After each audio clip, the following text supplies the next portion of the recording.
নমস্কার। গঙ্গার আজকের পর্বে রিভিউ নিয়ে বাংলা সিরিয়াল সমাচার তোমাদের সামনে চলে এসেছে। তো আজকের পর্বে রিভিউতে দেখা যাচ্ছে যে গঙ্গা তো সব ঘটনাই বলে অর্জুনের টিমকে, সেই লাউয়ের কেসটার ব্যাপারটা। তো ওরা শুনে তো বলছে কি লখাই এর মধ্যে যুক্ত। এর আগে তো লখাই কুমড়োর মধ্যে ভরে নেশার জিনিস পাচার করতো। তখন অর্জুন বলছে হ্যাঁ, এবার মনে হয় লাউকে বেঁচেছে। তো যাই হোক, কেসটা তদন্ত করে দেখতে হবে ভালো মতো করে। তো মানে মৃন্ময় বলছে যে চালের গোডাউনটা রেড করলে হয় না, বলে না না, শুধুমাত্র চালের গোডাউনে একটা কার্বন ফেল আলা মানে কার্বন ফেল হওয়া একটা লাল রঙের গাড়ি আছে বলে তার বেসিসে আমরা রেড করতে পারি না, আরও প্রমাণ লাগবে। তো গঙ্গা বলছে স্যার স্যার যদি আপনার পারমিশন হয় তাহলে এটা তো আমার কেস, তাহলে আমি এই জায়গাটাতে গিয়ে একবার দেখতে চাই। তো বাকিরা বারণ করছে, অর্জুনও বলছে না না, এটা টু রিস্কি, এটা তোমাকে পাঠানো যাবে না। বলে স্যার স্যার প্লিজ, ওটা তো আমার এলাকা আর কেসটাও আমার, তাই আমি আগে গিয়ে দেখতে চাই। আমি কোনো কিছু হলে আমি আপনাকে অবশ্যই জানাবো। আমি বলছি তো আমি কোনো রকম রিস্ক নেবো না, কোনো কিছু করবো না, আমি অবশ্যই আপনাকে জানাবো। তো এই বলে তখন বলছে ঠিক আছে, তাই হোক তাহলে, তুমি যখন যেতে চাইছো। তো বলছে, সুনন্দা বলছে স্যার এটা তো রিস্কি, আপনি না দিলেই পারতেন। বলছে যে ঠিক আছে, ও করবে বলছে যখন। এবার ওরা স্পটে পৌঁছে যায় চালের গোডাউনের ওখানে। ওখানে গিয়ে দেখছে যে চালের গোডাউনে যা যা কাজকর্ম হওয়ার সেই সবই হচ্ছে। তো অর্জুন মানে মৃন্ময় বলছে স্যার দূরবীন, বলে আমার চোখটা এতটা খারাপ হয়ে যায়নি যে আমার এখন দূরবীন লাগবে, আমি দেখতে পাচ্ছি সবটা। তো এবার যাই হোক, গঙ্গা বলছে যে আগে সুনন্দারা বলছে, তো বলছে যে আমরা যাই তাহলে, গিয়ে দেখি ওখানে কি হচ্ছে। গঙ্গা বলছে না না, এটা আমার কেস, আমি রিস্ক নেবো আগে, তারপর কোনো অসুবিধা হলে তোমরা যাবে। তো অর্জুন বলছে তুমি পারবে? দেখো তুমি, তোমার অতটা তো মানে কি বলবো অভিজ্ঞতা নেই। বলো অভিজ্ঞতা হবে কি করে স্যার, যদি সুযোগটাই না পাই। তো অর্জুন বলছে বেশ, তাই হোক তাহলে। এই বলে গঙ্গা চলে যায় দেখতে ভেতরটা একবার কি আছে না আছে। তো তাই সুনন্দা বলছে স্যার একটু রিস্কি হয়ে গেল না। বলে ঠিক আছে, অভিজ্ঞতা না হলেও শিখবেই বা কী করে কাজ, যাক অসুবিধে নেই, জানাবে আমাদেরকে। এই বলে গঙ্গা ভেতরে গেছে। ভেতরে গিয়ে এবার বেশ অনেকটাই ভেতরে গেছে, এবার সেখানে একটা জানলা খোলা দেখেছে। আর যে জানলা খোলা দিয়ে যা দেখতে পেলো গঙ্গা, সেটা হচ্ছে এর আগে যেরকম ওই কুমড়োর ভেতরে সব নেশার জিনিস পাচার করা হচ্ছিল, সমস্ত অ্যাসিড ট্যাসিড বিভিন্ন রকমের জিনিস রাখা ছিল, এখানেও সেম সেম মানুষ সেম সব কিছু। লখায় সেম ব্যবসা শুরু করেছে, কুমড়োটা ধরা পড়ে গেছে, এবার লাউটা তো চট করে ধরতে পারবে না। আর কুমড়োর ভেতরে যেরকম পাচার করা সম্ভব হচ্ছিল ওরকমই লাউকে বেঁচেছে, আর তার মধ্যে করে সমস্ত নেশার জিনিস পাচার করছে, একদম একই রকম সেট আপ বসিয়েছে এখানেও আর কি। তো গঙ্গা তো সব কিছু দেখে অবাক। তো গঙ্গা দেখছে সায়ন দাদার সময় ঠিক যেরকম কুমড়োর মধ্যে নেশার জিনিস ভরছিল, এখন সেরকম লাউয়ের মধ্যে ভরছে না। আগে যেরকম গঙ্গা বোকামি করেছিল এখন তো আর সেরকম বোকামি করবে না, এখন গঙ্গা পুলিশ, তাই স্যারকে ফোন করবে। তো সঙ্গে সঙ্গে অর্জুনকে ফোন করে ইনফরমেশান দিয়ে দেয় যে স্যার আমরা ঠিকই ধরেছিলাম, এখানে লাউয়ের মধ্যে নেশার জিনিস ভরা হচ্ছে। অর্জুন বুঝতে পেরে যায়, অর্জুন ফোনটা রাখে, বলছে গঙ্গা সন্দেহটাই ঠিক, এখানে লাউয়ের মধ্যে নেশার জিনিস ভরা হচ্ছে, চলো রেড করতে হবে এক্ষুনি। এই বলে অর্জুনও সেই জায়গায় পৌঁছে যায়। এরপরে অর্জুনও জানলা দিয়ে দেখতে দেখতে এবার সবাইকে নিয়ে ঢুকে পড়ে ভেতরে। তো ভেতরে ঢুকেই তো দেখছে সব লাউ নিয়ে কারবার চলছে এখানে। ব্যাস, সবাই তো এবার ঘিরে ফেলে অর্জুনদেরকে, অর্জুনের ফোর্স ঢুকে যায়। এবার সবাই মিলে গুন্ডাদেরকে একদম মেরে একদম একদম ওখানেই কাট করে দেয় আর কি। তারপরে মেন দুজন যে কালপ্রিট তাদেরকে ধরে আনা হয় অর্জুনের সামনে। অর্জুন তো তাদেরকে প্রচুর মারছে, তাদের কাছ থেকে সমস্ত কথাবার্তা শুনবে আর কি। এরপর ওই দুজনকে খুব মারছে অর্জুন, আর জিজ্ঞাসা করছে বল তোদেরকে এই কাজ কে করতে বলেছে। লখাই বলে আমরা জানি না, এই গোডাউনটা লক্ষিন্দর সামন্ত, কিন্তু আমরা শুধু টাকার বিনিময়ে কাজ করি, ব্যাস, আমাদের কোনো দোষ নেই। বলছে এক জঘন্য কাজ করছিস, সব বলছিস তোদের কোনো দোষ নেই, আর টাকার বিনিময়ে জঘন্য কাজ করছিস, বল কে করাচ্ছে। বললাম তো স্যার, আমাদের কাছে অর্ডার আসে, এই মালগুলো লোড করে আমরা শুধু গাড়ির মধ্যে তুলে দিই, ব্যাস এটাই আমাদের কাজ। তো গঙ্গা বলছে তার মানে ওই সদাশিব বাবুর বাড়ি থেকে আপনারাই লাউ চুরি করেছেন। বলে না, আমরা করিনি, আমরা এই ব্যাপারে কিছু জানি না। এবার তো অর্জুন আবার মারছে, জানিস না তোরাও, সত্যি কথা বল, নাহলে কিন্তু এখানেই শেষ করে দেবো। বলছে স্যার আমাদের আসলে দুটো লাউ পচা বেরিয়েছিল, তো এবার আমাদেরকে তো মালগুলো লোড করতে হবে, সেখানে গুনতি থাকে আর কি। তো সেই দুটো লাউ কোথার থেকে পাবো, তাই ভেবেছিলাম যে গাড়ি নিয়ে বেরোই, যাদের চালে লাউ পাবো তাদের কাছ থেকে তুলে নেবো, ওই জন্য গাড়ি নিয়ে আমরা বেরিয়ে পড়ি। তো গঙ্গা বলছে লাল রঙের গাড়ি। বলে হ্যাঁ হ্যাঁ।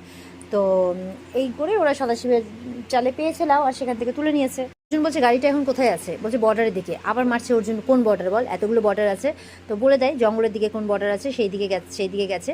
তো এবার গাড়ির নাম্বারটা সেটাও বলতে পারে না, আবার মার খাচ্ছে, তো কিছুতেই বলতে পারে না। এবার যতগুলো ওই রাস্তা দিয়ে মানে যাচ্ছে আর কি লাউয়ের গাড়ি, সব কটাকে আটক করতে বলছে মৃন্ময়। আর ট্রানজিটে গিয়ে এখন এই গঙ্গা আর অর্জুন মিলে গাড়িটাকে ধরবে আর কি, তাই জন্য গঙ্গাকে নিয়ে অর্জুন বেরোয়। এবার তো অর্জুন বেরিয়ে যাওয়ার পর মৃণাল ওই দুটোকে একদম লকাপে পুড়ে বলে চল তোদের মানে এই লাউগুলো নিয়ে কি করবি এবার, বলে এটা সেকেন্ড লটের মাল, বলে তোদের সেকেন্ড আপ্যায়নটা লকাপে কী করছি, আর সেই লাউগুলোকে সিজ করতে বলে দেয় স্নেহাকে। তো বেরিয়ে পড়ে।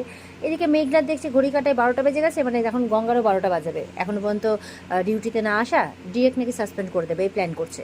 তারপর ভাবছে বাড়িতে একবার খোঁজ খবর নিয়ে নিই, বলা যায় না তার বিরুদ্ধে যদি কোনো স্কেম করে। তো ফোন করেছে শালমলিকে, শালমলি তখন নেল পেন্ট লাগাচ্ছে, বলছে তাড়াতাড়ি বলো নেল পেন্টটা সবে লাগিয়েছি, আজকে ঝিমলিও নেই।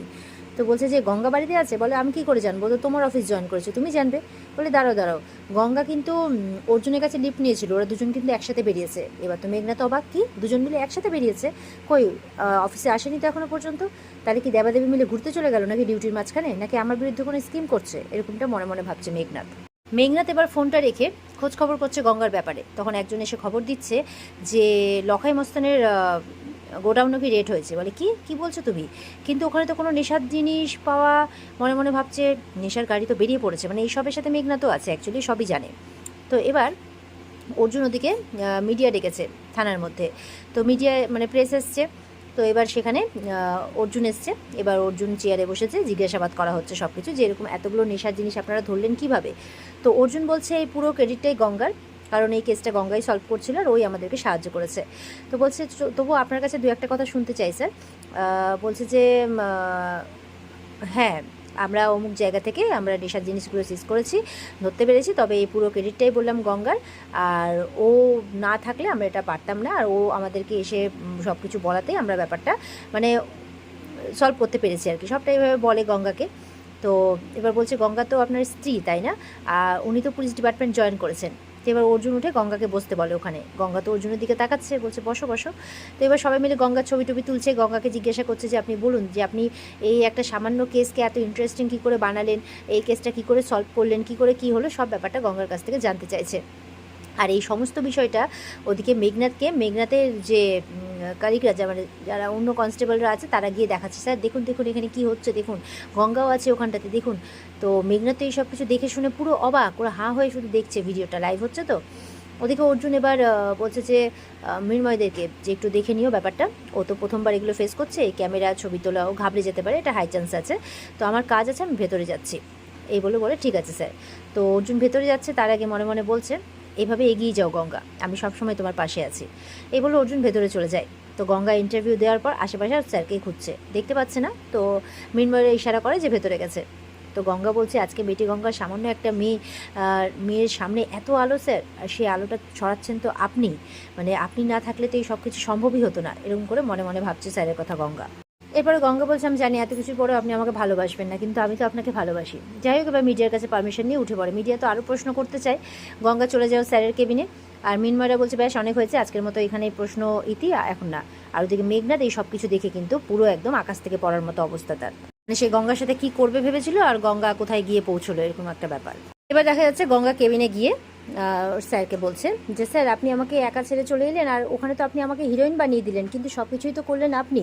বলে না গঙ্গা, আমি কোনো কিছুই করিনি, তুমি তো সব কিছু করলে, তুমি সব এত কিছু প্রমাণ নিয়ে আসলে, এত কিছু আমাদেরকে এসে বললে, তুমি না থাকলে তো এটা সলভই হতো না, তো ক্রেডিট তো তোমারও পাও না।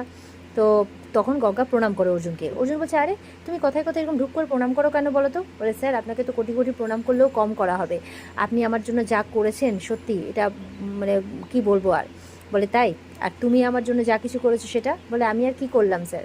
বলে কি করেছো, তাহলে শোনো, যখন আমি পুলিশ ডিপার্টমেন্ট থেকে সরে এসেছিলাম, আমার পাশে কেউ ছিল না, আমি পুরো মনোবল হারিয়ে ফেলেছিলাম, তখন তুমি আমাকে সেই মনোবল দিয়ে আমাকে আবার এই ডিপার্টমেন্টে ফিরিয়ে এনেছিলে। আর রওনাকের আজকে যত মানে কন্ডিশন ভালো হচ্ছে, ওর যে ইমপ্রুভমেন্ট হচ্ছে, এটার জন্য তো তুমি দায়ী, মানে তোমার জন্য এইসব কিছু হওয়া সম্ভব হচ্ছে, তো তোমার দানও তো আমার জীবনে কম নয়। এইভাবে বলছে তুমিও তো আমার জন্য অনেক কিছু করেছো, তাই বলছে। আর এই কথাবার্তা হতে হতে এখানেই কিন্তু আজকের পর্ব শেষ হয়ে যায়। তো এই ছিল আজকের পর্বের রিভিউ। আশা করি সবার খুব ভালো লেগেছে। ভালো লেগে থাকলে লাইক কমেন্টে জানাবে, আর আমাদের সাথে জুড়তে চ্যানেলকে সাবস্ক্রাইব করবে। দেখা হচ্ছে তোমাদের সাথে আগামীকালকে। সবাই খুব ভালো থাকবে। আজকের মতো পর্বের রিভিউ এই পর্যন্তই। বিস্তারিত দেখতে অবশ্যই স্টার জলসার পর্দায় চোখ রাখবে। টাটা।